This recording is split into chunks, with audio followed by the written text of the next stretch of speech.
28절에서 31절까지 말씀 보도록 하겠습니다. 이사야 40장 28절에서 31절 말씀, 제가 가지고 있는 성경책으로는 1016페이지입니다. 구약성경 이사야 40장 28절에서 31절까지 말씀, 제가 말씀을 봉독하겠습니다. 너는 알지 못하느냐, 듣지 못하겠느냐? 영원하신 하나님 여호와 땅끝까지 창조하시는 이는 피곤하지 않으시며 곤비하지 않으시며 명철이 한이 없으시며 피곤한 자에게 능력을 주시며 무능한 자에게는 힘을 더하시나니 소년이라도 피곤하며 곤비하며 장정이라도 넘어지며 쓰러지되 오직 여호와를 앙망하는 자는 새 힘을 얻으리니 독수리가 날개치며 올라감 같을 것이요 다른 박질하이도 곤비하지 아니하겠고 걸어가도 피곤하지 아니하리로다. 아멘. 우리가 여름 이제 휴가 기간을 맞이해서 4주에 걸쳐서 쉼이라는 주제로 하나님의 말씀을 우리가 보고 있는데, 오늘 이제 마지막 시간으로 독수리처럼 날아오르는 삶, 독수리처럼 날아오르는 삶이란 제목으로 하나님의 말씀을 전가하겠습니다. 여러분, 2001년도에 우리 미국에서 활동하고 있는 한병철 교수가 피로사회라는 책을 이제 출판하게 되었는데요. 분량이 크지 않습니다. 작은 책인데요. 제목이 참 재미있습니다. 피로사회. 이 피로사회에서 다루는 내용은 이런 질문으로 시작되어지는데, 왜 현대인들이 이렇게 지치고 무력감에 빠지는가? 이 질문으로부터 이제 이 책이 시작되어집니다. 이 책에서 다루는 핵심적인, 왜 현대인들이 피로하고 지치고 힘든가? 우리 사회의 근본적인 변화가 우리 가운데 일어났다는 것이죠. 한병수 교수의 말에 의하면 과거의 우리의 사회를 규율, 규칙 사회라고 정의합니다. 그래서 여러분, 이 사회에서는 해서는 안 돼, 이것은 해야 돼, 이렇게 금기와 규율, 규칙 중심으로 사람들이 살아갑니다. 그런데 이 규칙을 지키지 아니하면 어떻게 될까요? 범죄자, 또 다른 눈으로 바라보는 시대였습니다. 그런데 여러분, 현대는 어떠한 시대입니까? 성과 위주의 사회입니다. 성과라는 단어가 나오면 우리 직장인 다니시는 분들은 와, 성과, 좋을 수도 있지만 성과 사이에 우리가 살아가고 있는 것이죠. 지금은 할 수 있다는 긍정성과 무한한 가능성을 강조하는 시대에 살고 있습니다. 이제 외부의 강압적인 명령이 아니라 우리 스스로가 정한 목표, 우리가 스스로 정한 성공, 우리가 스스로 정한 능력의 극대화를 끊임없이 이루기 위하여 자기 자신을 괴롭힌다는 것이죠. 여기에 피로의 근원이 바뀌어졌습니다. 과거에는 규율과 규칙 사이에서는 외부의 억압에 의해서 우리가 지쳤습니다. 그거 하면 안 돼, 해야 돼, 이래서 외부의 규칙에 의해서 우리가 피로했다면, 이제 현대인들은 자기 착취 때문에 괴로우고 힘들고 피곤한 것이죠. 성과 사회에서 현대인들은 스스로 자기 자신을 끊임없이 채찍질합니다.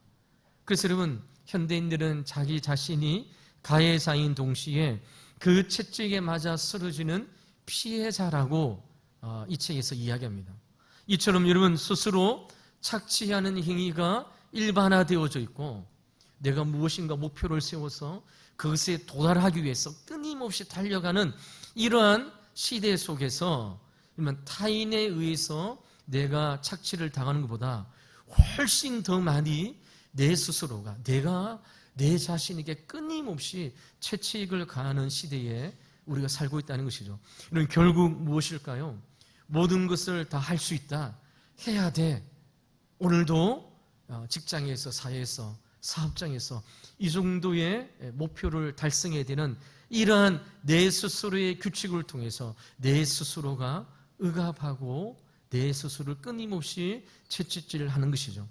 이러한 사회를 통해서 사람들은 피로사에 열심히 일을 하고 과거에 비해서 많은 것을 얻었음에도 불구하고 불안하는 것이죠. 언제 지나면 나는 시대에 뒤떨어지는 사람이 될 것이라는 그러한 좌절과 우울증, 불안 때문에 끊임없이 우리 자신을 괴롭히고 채찍질을 한다는 것이죠. 여러분 어떻습니까? 제 모습을 보도 그런 것 같습니다.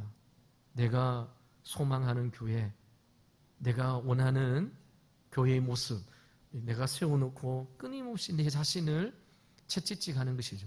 이 교수의 말이 어느 정도 공감이 되십니다.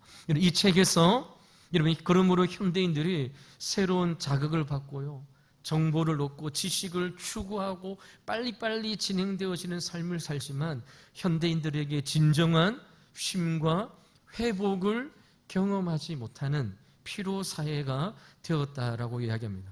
이 책에 그러면 해결책이 있을까요? 해결책이 있는데요. 이 사람이 여러 가지 이야기를 해결책을 제시하는데 그 중에 한 가지가 무엇이냐? 자기 자신이 신이라는 것을 내려놓으라는 것입니다.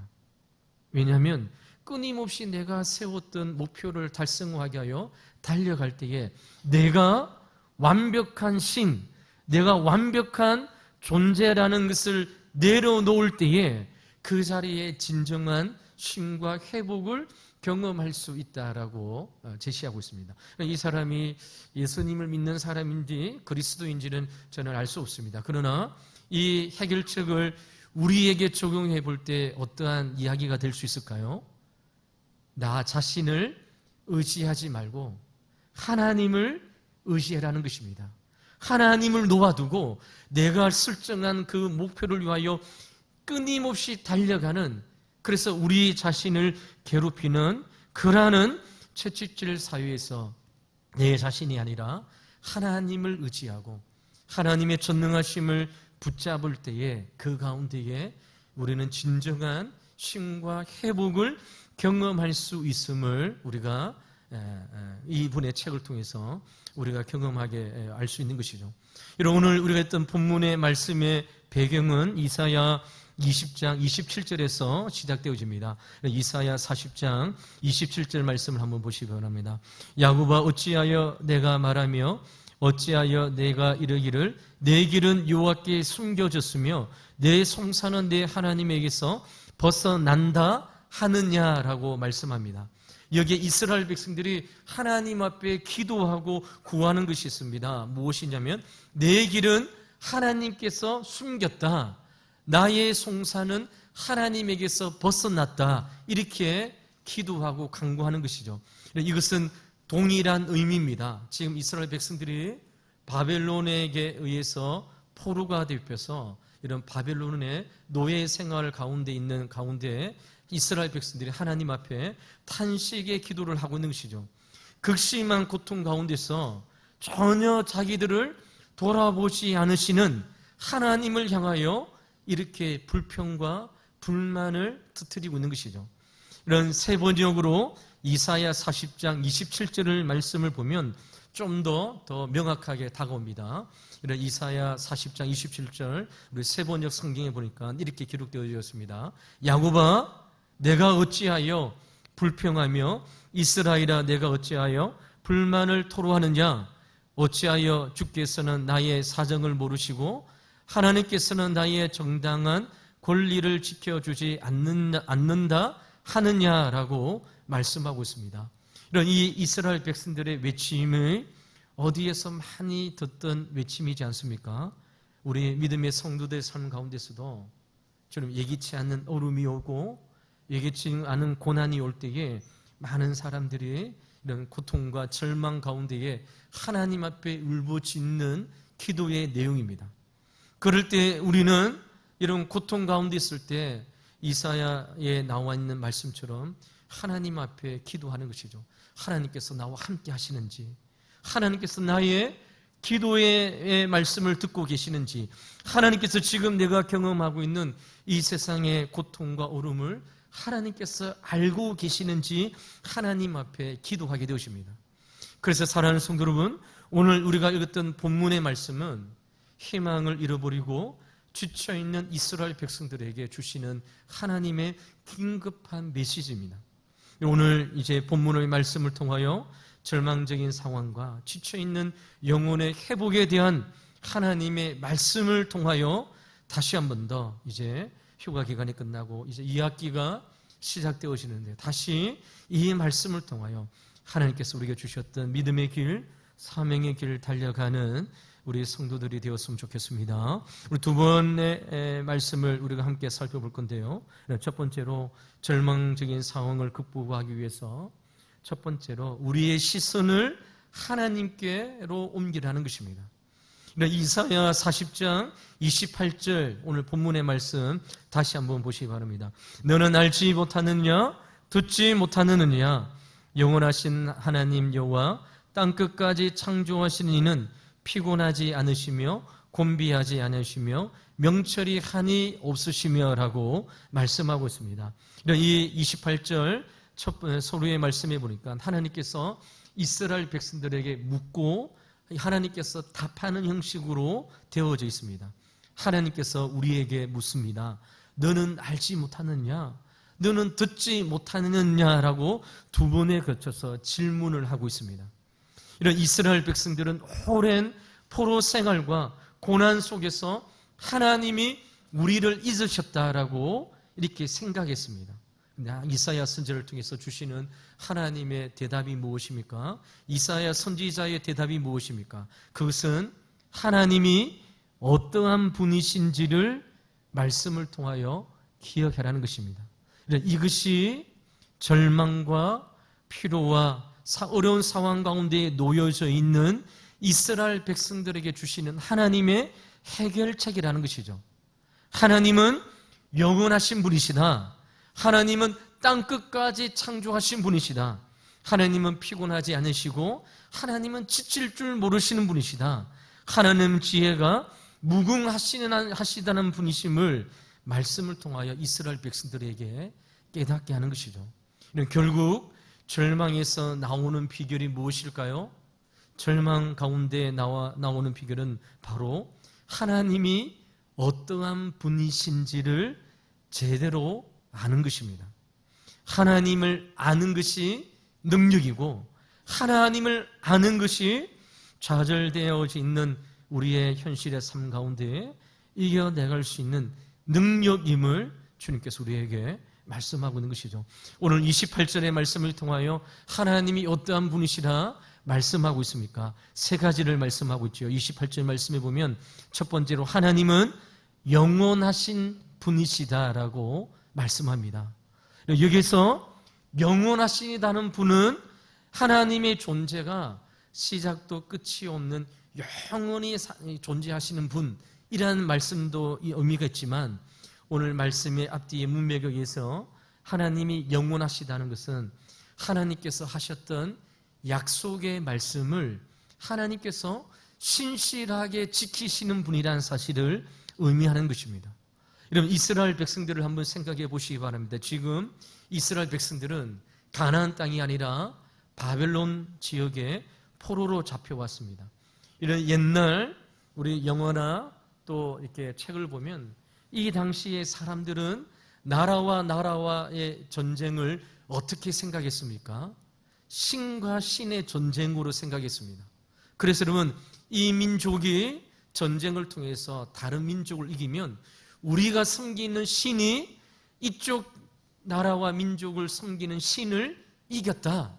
우리가 믿는 신이 이쪽 신보다 더 능력이 많다는 사실을 이 시대에 있는 사람들 이렇게 생각했는 것이죠. 고대의 전쟁이 바로 신들과 신들의 전쟁이었습니다. 이스라엘 백성들을 생각해 보시기 바랍니다. 바벨론에 의해서 전쟁을 통해서 예루살렘이 피폐화되어지고 모든 사람들이 포로로 잡혀서 가나안 땅에 벗어나서 먼 바벨론으로 포로로 잡혀온 것이죠. 이스라엘 백성들이 어떻게 생각했겠습니까? 우리가 믿는 하나님이 실패했다. 우리가 믿는 하나님이 저쪽 바벨론을 사람들이 섬기는 신에 졌다는 것이죠. 우리를 이렇게 만드신 것은 하나님께서 능력이 없는 그러한 신이라는 사실을 이스라엘 백성들이 가지고 있었습니다. 그러나 오늘 하나님의 말씀을 통해서 무엇이라 말입니까? 하나님은 영원하신 하나님이심을 기억하라는 것입니다. 이스라엘 백성들을 구원해 주시겠다 약속하셨던 하나님, 바벨론의 포로에서 70년의 포로 생활을 끝나면 하나님께서 그들을 반드시 포로에서 자유케 되어 하나님의 능력으로 이스라엘 땅으로 돌아올 것을 약속해 주셨던 하나님께서 반드시 그 하나님의 약속하심을 하나님께서 신실하게 지키시고 응답하여 주시고 인도해 주실 것을 하나님께서 이사야 선지자를 통해서 말씀하고 있습니다. 그러니까 이스라엘 백성들이 바벨론 포로의 70년 생활이 끝나고 그들은 그들의 능력이 아니라 하나님의 능력으로 이제 가나안 땅으로 돌아오게 되십니다. 여러분, 세계 역사 가운데에 여러분 다른 나라가 그 민족을 지배하다가 이제 자유케 되시는데 저항 없이 아무런 노력 없이 여러분 70년이 지난 세월 가운데에 다시 고국으로 그들이 거주하는 가나안 땅으로 아무런 힘과 저항 없이 돌아올 수 있는 그러한 역사는 이스라엘의 역사밖에 없다는 것이죠. 하나님께서 반드시 구원해 주시겠다. 하나님께서 너희들의 상황 가운데서 함께하여 주셔서 하나님의 신실하심을 내가 반드시 성취하여 주시겠다. 그래서 이 바벨론 포로 가운데에 하나님이 없는 하나님에 대하여 불만과 불평의 삶을 살아가는 것이 아니라 영원하신 언약의 신실하신 하나님, 약속하신 분을 반드시 성취하시는 그 하나님을 신뢰할 것을 이사야 선지자의 말씀을 통하여 증거하고 있는 것이죠.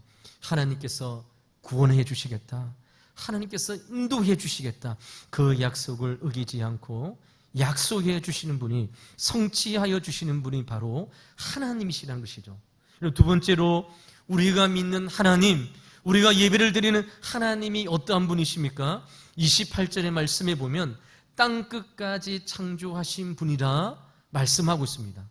이 땅끝까지 창조하셨다는 말은 하나님께서 이 땅에 있는 모든 것을 창조하셨던 분이라는 사실을 이야기할 뿐만 아니라 하나님의 능력에는 영원하심을, 하나님의 능력에는 여러분 제한이 없음을 말씀을 통하여 우리에게 증거하고 있는 것이죠.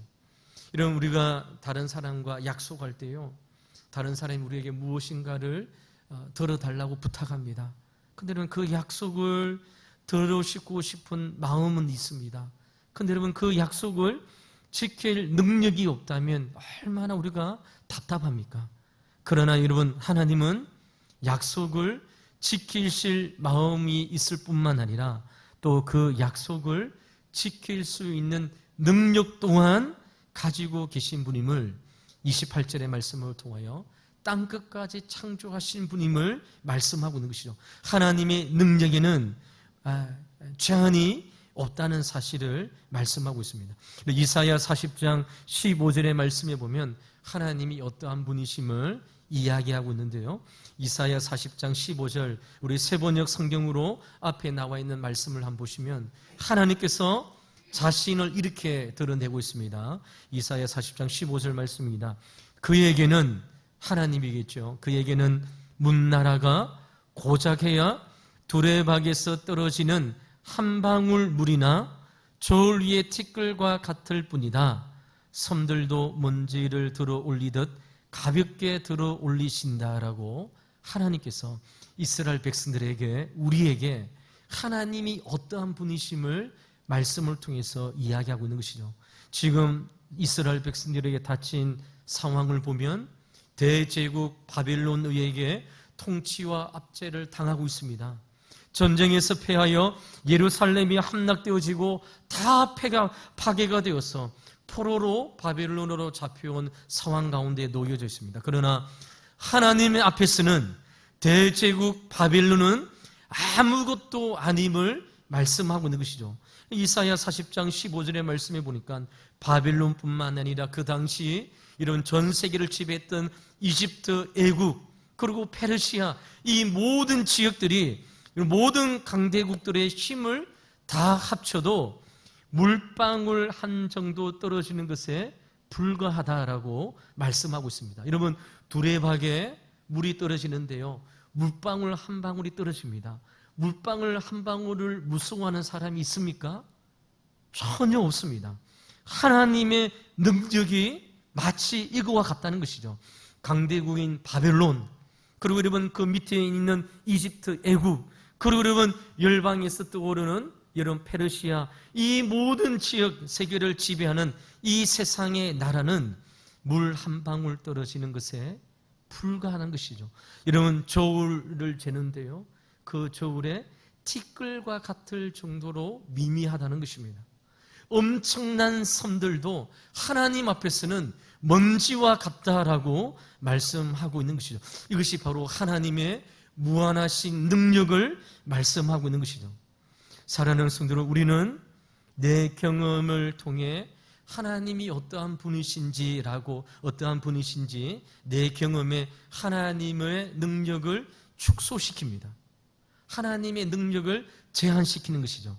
내가 경험했던 하나님, 내가 내 삶 가운데 기도 응답을 해주셨던 그 하나님을 통해서 하나님의 능력을 제한하고 판단합니다. 그래서 사랑하는 성도 여러분, 우리의 판단은 항상 틀린 것이 되어지죠. 여러분, 하나님을 제대로 평가하고 판단하기 위해서는 우리의 경험이 아니라 하나님이 창조하신 이 우주를 한번 보시기 바랍니다. 여러분, 창조하신 분 하나님이 크십니까? 아니면 창조물이 더 큽니까? 창조하신 분이 더 크심을 우리는 알게 되십니다. 여러분, 가끔 뉴스나 유튜브를 보면 신기한 동물과 또 식물들을 보게 되십니다. 어떻게 이러한 신기한 동물이 있는지, 우리가 알지 못하는 식물이 있는지 그 영상들을 볼 때마다 정말 신기하다라고 이렇게 이야기합니다. 그런데 이 모든 것들을 누가 창조하셨습니까? 바로 저와 여러분이 예배하는, 우리를 사랑하는, 우리의 예배의 대상이 되시는 하나님께서 이 모든 것을 창조하고 다스리고 만드셨음을 성경을 통해서 우리에게 말씀하고 있는 것이죠. 하나님께서 그런 동물들 하나하나를 다 창조하시고 돌보신다. 당신의 백성들을 돌보지 않을 리가 없음을 이사야 선지자를 통해서 우리에게 말씀하고 있습니다. 그냥 돌보시는 것이 아니라 하나님께서 눈동자같이 우리의 눈동자의 가장 예민한 부분에 하나님께서 우리를 지키시고 보호하여 주시는 것처럼 하나님께서 우리와 지키시고 보호하여 주시는 땅끝까지 창조하신 하나님이심을 우리에게 말씀하고 있는 것이죠. 그리고 세 번째로 하나님은 어떠한 분이십니까? 28절의 말씀에 보니까 명철이 한이 없으신 분이다 말씀하고 있습니다. 하나님은 우리의 모든 상황의 원인과 결과를 완벽하게 이해하시고 우리를 인도하시는 분이심을 우리에게 말씀하고 있습니다. 하나님은 우리의 앞길을 미리 내다보시고 무한하신 지혜로 우리의 삶을 이끌어 가십니다.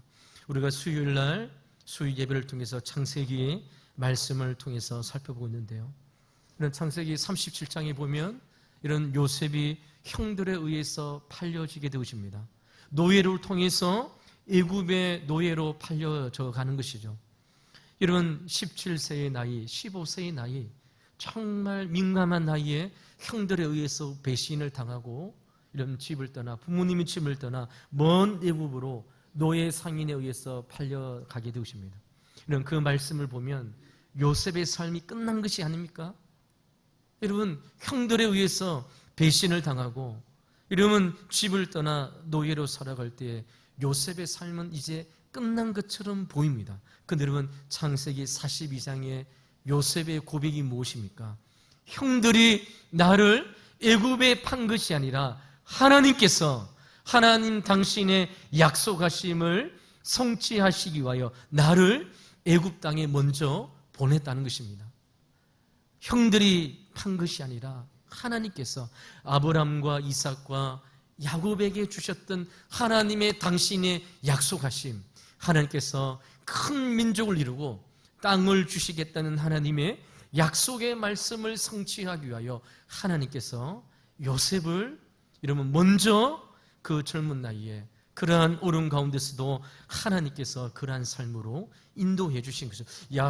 요셉의 고백이 무엇입니까?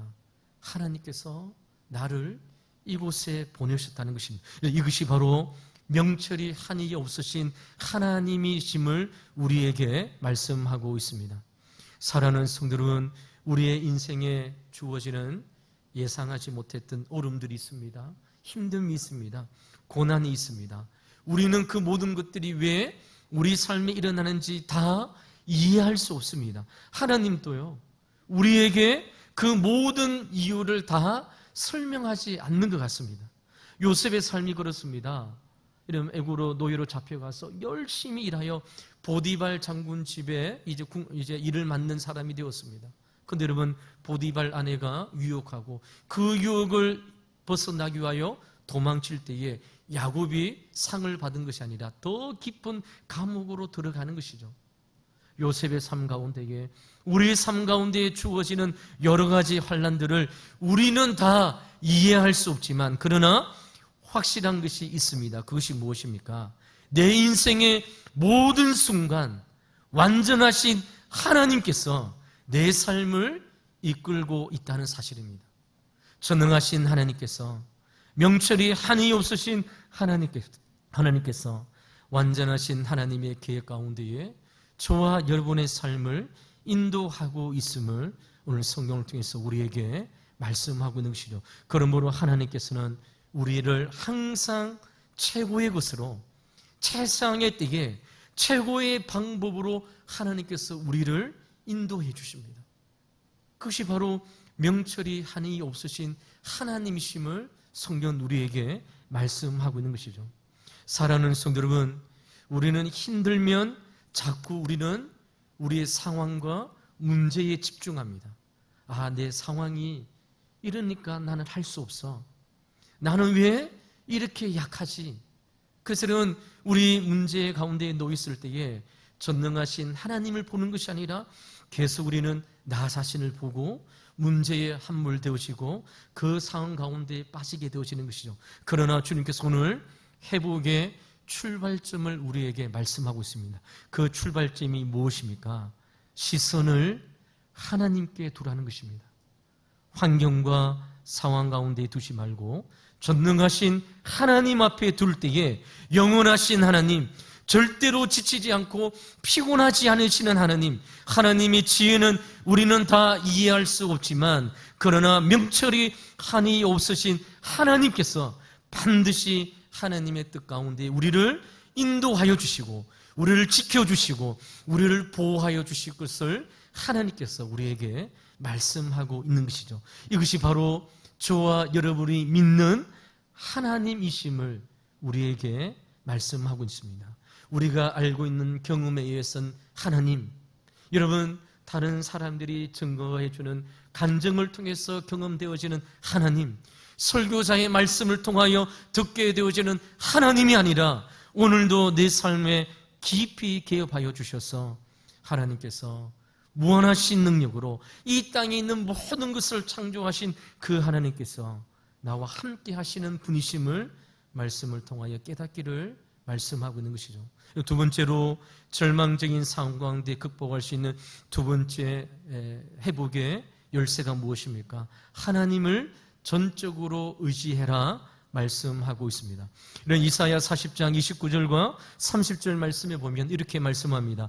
피곤한 자에게도 능력을 주시며 무능한 자에게도 힘을 더하시나니 소년이라도 피곤하며 곤비하며 장정이라도 넘어지며 쓰러지되라고 말씀합니다. 이 말씀에 보면 피곤한 자, 무능한 자라는 말씀이 나옵니다. 이것이 저와 여러분의 모습인 것이죠. 우리는 유한한 존재입니다. 아무리 강하고 능력이 있고 믿음이 있는 것처럼 보이지만 우리 삶의 문제와 오름이 딱 다가오면 우리도 쉽게 넘어질 수밖에 없고 지칠 수밖에 없는 연약한 인생을 피곤한 자, 무능한 자라고 말씀하고 있는 것이죠. 40절의 말씀이면 소년이라도 피곤하며 곤비하다라고 말씀합니다. 우리 어린아이들 노는 것을 보시기 바랍니다. 어린아이들이 놀 때는요, 지치고 막 피곤하고 이런 거 없습니다. 밖에서 놀 때는요, 땀을 펄펄 흘리면서 놉니다. 놀다가 집에 와서 쓰러지는 것이죠. 이 소녀는 우리의 모습을 이야기하는 것이죠. 젊고 혈기가 왕성할지라도, 그래서 여러분, 힘이 넘치고 세상의 모든 것을 다 내 힘으로 감당할 수 있는 것처럼 보이지만 문제 앞에 쉽게 넘어질 수밖에 없는 것이 바로 이런 소년의 모습, 우리의 모습을 이야기하는 것입니다. 이런 장정이라도 넘어지며 쓰러지되 말씀합니다. 이런 장정은 성인 남자를 의미하는 것이죠. 우리 사이의 주축을 말합니다. 강한 힘을 상징하는 자가 바로 장정입니다. 그런데 여러분, 이 장정도 문제 앞에, 우리의 삶의 어려운 고난 앞에 그들도 쉽게 넘어지고 쓰러질 수밖에 없는 존재임을 이야기하는 것이죠. 그런데 사랑하는 성도 여러분, 연약한 우리의 인생 가운데 하나님께서 놀라운 약속의 말씀으로 우리에게 소망과 희망을 주고 있습니다. 그것이 무엇입니까? 피곤한 자에게 능력을 주시고 무능한 자에게 힘을 더하여 주시겠다 말씀하고 있는 것이죠. 그런데 사랑하는 성도 여러분, 이 능력을 우리가 어떻게 받아 누릴 수 있을까요? 오늘 본문 이사야 40장 31절 말씀은 이런 새 힘을 얻게 되시는 이런 방법에 대하여 우리에게 말씀하고 있습니다. 이사야 40장 31절 우리 본문 말씀, 우리 이 말씀은 같이 한번 읽어보도록 하겠습니다. 오직 여호와를 앙망하는 자는 새 힘을 얻으리니 독수리가 날개치며 올라감 같을 것이요 다른 박질을 하여도 곤비하지 아니하겠고 걸어가도 피곤하지 아니하리로다. 아멘. 이 새 힘을 새 힘을 얻는 사람이 어떠한 자에게 주어집니까? 41절 말씀 보니까 오직 여호와를 앙망하는 자에게 주어짐을 이야기합니다. 여기서 앙망한다는 것이 무엇입니까? 소망하다, 의지하다는 뜻입니다. 그러니까 사랑하는 성도 여러분, 이 땅의 믿음의 삶을 살아갈 때에 무엇이든지 할 수 있다는 긍정적인 마음을 가지고 내가 마치 신이 되어서 모든 것을 할 수 있는 것처럼 달려가는 이 현대인의 삶 가운데에 내가 신이 아니라 오직 여호와 하나님을 소망으로 삼고 오직 여호와 하나님이 나의 능력임을 믿고 그분을 소망으로 삼는 자에게 하나님께서 놀라운 새 힘을 더하여 주실 것이다 말씀하고 있는 것이죠. 우리의 지친 현대인의 삶 가운데에 오직 우리를 회복하는 것은 더 많은 것을 위하여 달려가는 것이 아니라 오직 여호와 하나님을 앙망하는 자, 오직 하나님께만 소망을 두는 자, 오직 하나님만이 나의 능력과 소망임을 믿고 그분만을 의지하는 자가 이러면 우리의 삶 가운데 진정한 힘과 회복의 은혜를 더하여 주실 것을 말씀하고 있는 것이죠. 내가 신이 아님을 내려놓으라는 것입니다. 내가 하나님이 아님을 내려놓고 전능하신 하나님을 바라볼 것을 말씀하고 있는 것이죠. 사랑하는 성도 여러분, 하나님의 새 힘을 얻는 자에게 주시는 하나님의 구체적인 삶의 모습이 무엇입니까? 31절에 보시면 세 가지가 나옵니다. 첫 번째가 무엇입니까? 독수리가 날개를 치며 올라감 같을 이러한 새 힘을 주시겠다 말씀합니다. 독수리는 가장 높이 날고 가장 멀리 보는 새입니다. 그런데 여러분, 독수리는 자신의 힘으로 날지 않습니다. 상승 기류를 타고 날개를 편 채 하늘을 높이 날아가는 것이죠. 여호와를 앙망하는 자, 하나님을 내 인생의 힘으로 삼는 자와 마찬가지로 독수리가 날개치며 올라가는 새 힘을 더하여 주실 것이다 말씀하고 있는 것이죠. 이 말씀의 의미가 무엇입니까? 우리 삶에 주어지는 환난과 고난과 어려운 문제를 내 힘으로 풀어가는 것이 아니라 전능하신 하나님의 능력으로 그 문제를 풀어가겠다라고 하나님께서 해결해 주시겠음을 우리에게 말씀하고 있는 것이죠. 하나님은 앞에서 말씀을 통해서 살펴봤던 것처럼 하나님의 능력은 끝이 없으신 분이시기 때문에 우리를 하나님을 앙망하는 자에게는 독수리치며 날개가 올라가는 새 힘을 주십니다. 그럼 두 번째, 여러분 31절의 말씀해 보니까 다른 박질하여도 곤비하지 아니하겠다라고 했습니다. 뛰어가도 우리의 삶 가운데에 앞을 향하여 주님을 향하여 달려가더라도 이런 곤비하지 않고 지치지 않는 삶에 새 힘을 더하여 주실 것을 말씀하고 있는 것이죠. 이 말씀의 의미가 무엇입니까?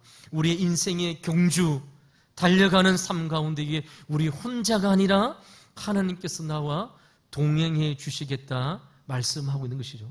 이런 우리가 마라톤, 요즘에 이런 우리 한강에 제가 나가보니까요, 러닝하는 사람들 얼마나 많은지요. 요즘에 러닝하는 것이 대세인 것 같습니다. 젊은 사람들. 근데 여러분, 러닝하는 사람들 보면 혼자 뛰는 사람이 별로 없습니다. 크루를 형성돼 가지고 함께 뛰는 것이죠. 왜 함께 뛸까요? 서로 힘이 되어지는 것이죠. 42.195km, 10km, 그리고 여러분 20km 달려가는 사람들 가운데 함께 뛰는 자가 있다는 것이 얼마나 힘이 되어집니까? 하나님께서 우리의 믿음의 경주 가운데에 하나님을 힘으로 삼고 하나님을 앙망하는 자에게 다른 박질을 하여도 곤비하지 않는 은혜의 삶을 우리에게 약속해 주시겠다 말씀하고 있는 것이죠. 마지막으로 걸어가도 피곤하지 아니하리라 주님께서 말씀하고 있습니다. 걸어간다는 것은 우리의 일상의 삶을 이야기합니다. 매일매일 반복되어지는 삶의 무게 가운데에, 그래서 여러분 어제 했던 것을 오늘 또 해야 되고 오늘 했던 것을 또 내일 해야 되지만, 그러나 하나님을 향하여 하나님을 소망으로 삼는 자에게 걸어가도 피곤하지 않는 새 힘을 하나님께서 우리에게 주실 것을 말씀하고 있는 것이죠. 이러한 은혜의 삶이 어떤 자에게 주어진다고요? 그냥 되어지는 것이 아닙니다. 하나님을, 여호와를 앙망하는 자, 하나님을 나의 삶의 진정한 힘으로 삼는 자에게 이러한 삶의 은혜를 경험할 것을 주님께서 우리에게 말씀하고 있는 것이죠. 사랑하는 성도 여러분, 말씀을 맺도록 하겠습니다. 오늘 말씀을 통하여 지치고 이 세상 그 어디에도 힘이 없는 삶, 내 자신을 더 가혹하게 채찍질하는 이 세상의 삶 가운데에 오늘 말씀을 통하여 하나님이 어떠한 분이신지를 깨닫고 하나님 앞에 우리의 삶의 소망과 우리의 삶의 모든 희망을 그분에게 맡기는 믿음의 결단이 있는 저와 여러분의 삶이 되시기를 주의 이름으로 간절히 축원을 드립니다. 그래서 사랑하는 성도 여러분, 우리가 말씀을 듣는다고 하지만 또 이 교회의 당을 이제 문 밖으로 나가면 또 우리는 삶의 무게에 짓눌려서 허덕거리지만, 그런 오늘 말씀을 통하여 오직 여호와를 앙망하는 자는 새 힘을 얻으리니 독수리가 날개치며 올라감 같을 것이요 다른 박질을 하여도 곤비하지 않고 걸어가도 피곤하지 않는 이 새 힘의 삶을 우리의 삶을 통해서 경험되어지는 성도의 삶 되시기를 주 이름으로 간절히 축원을 드립니다. 이 시간 한번 기도하도록 하겠습니다. 하나님 아버지 감사합니다. 오늘 주님 앞에 나왔습니다. 하나님의 말씀을 함께 나누었습니다. 그저 왔다 그저 가는 시간이 되지 않게 도와주시고 우리의 참된 삶의 능력과 힘이 하나님께 있음을 깨닫고 내 자신을 의지하지 않게 도와주시고 내 자신을 힘으로 삼는 인생이 되지 않게 도와주시고 오로지 하나님만 소망하며 앙망하는 귀한 믿음의 삶이 되게 인도하여 주시옵소서. 감사하며 살아계신 예수 그리스도 이름으로 간절히 기도하옵나이다. 아멘. 이제 자리에서 일어나셔서 우리 오늘은 우리 주께 가오니 우리 같이 우리 찬양하도록 하겠습니다. 우리 찬양은 곡조 있는 기도라고 말씀해 주셨는데요. 우리 같이 이 찬양 부르면서 우리 함께 하나님 앞에 나가겠습니다.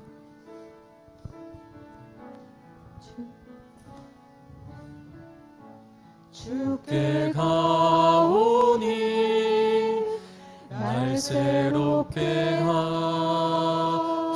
하시고 주의 은혜를 부어주소서.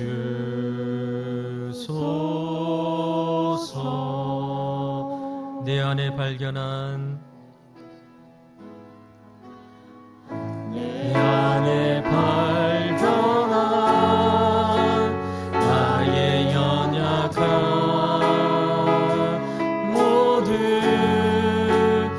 벗어지리라.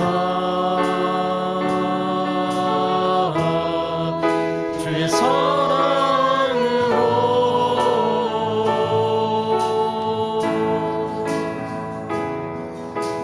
주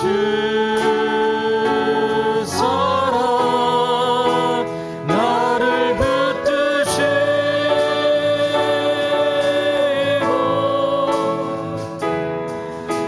주 곁에 나를 이끄소서.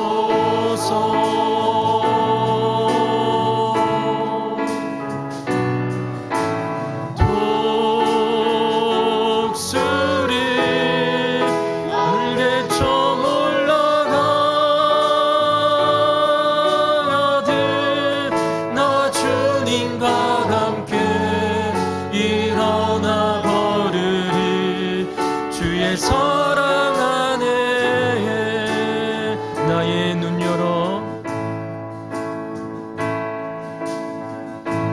나의 눈 열어 주를 보게 하시고 주의 사랑을 알게 하소서.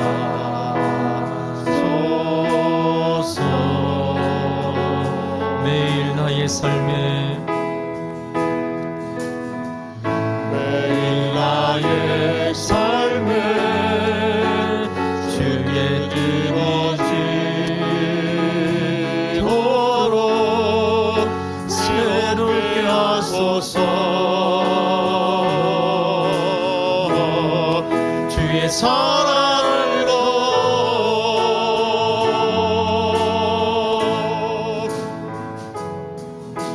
주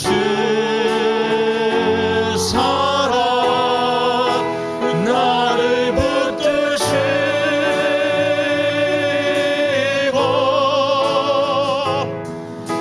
주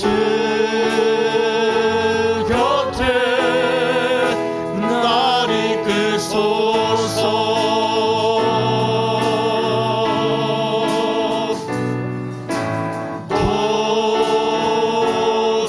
독수리 날개쳐 올라가듯 나 주님과 함께 일어나 걸으리. 주의 사랑 안에 주 사랑 나를 붙드시고 주 사랑 나를 붙드시고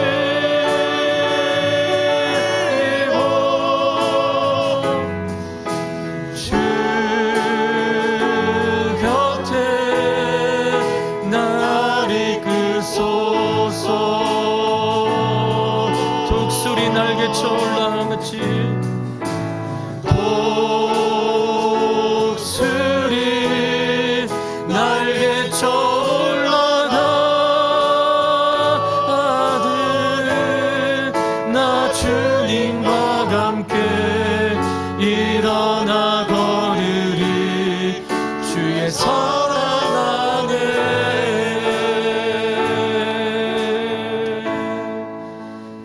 하나님 아버지 감사합니다. 이 시간 우리 사랑하는 성도님들 주님 전에 나올 때에 귀한 예물 구별하여 주님 앞에 드립니다. 주님 땀 흘려 일어난 것 중에 10분의 1을 구별하여 모든 것이 하나님의 것이지만 믿음에 따라 주님 앞에 11조 드립니다.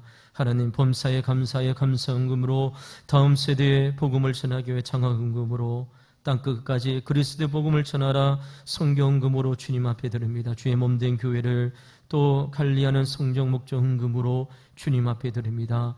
각종 기도의 제목에 드린 우리 사랑하는 성도님의 삶을 기억하여 주시고 인도하여 주셔서 우리의 삶의 가장 중요한 것을 주님 앞에 드렸습니다.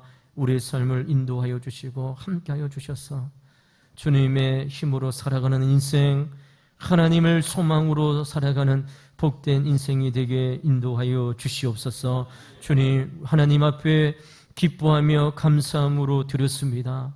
우리의 삶에 주님 채우시고 인도하여 주시는 하나님을 경험하게 도와주시고 주님 빈들 아굴골짝 주님과 함께 걸어갈 때에 우리에 동행하여 주시고 입히시고 먹이시며 우리를 채우시는 하나님의 은혜를 경험하는 복된 삶이 되게 인도하여 주시옵소서. 오늘도 주님 앞에 나와 땀 흘려 수고하는 우리 사랑하는 귀한 우리 성도님들이 있습니다.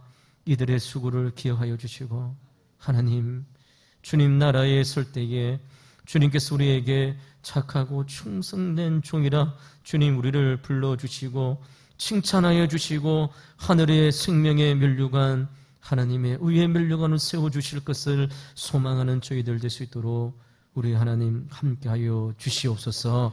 이제는 우리 주 예수 그리스도의 은혜와 하나님 아버지의 무한하신 사랑과 성령의 충만하신 은혜가 오늘도 하나님을 소망으로 삼고 오직 하나님을 앙망하며 살아가며 독수리 날개치며 올라가는 삶을 경험하기를 소망하는 우리 왕도교에 살아가는 모든 성도님들 심령 위에 지금부터 영원토록 항상 함께 있을지어다. 아멘.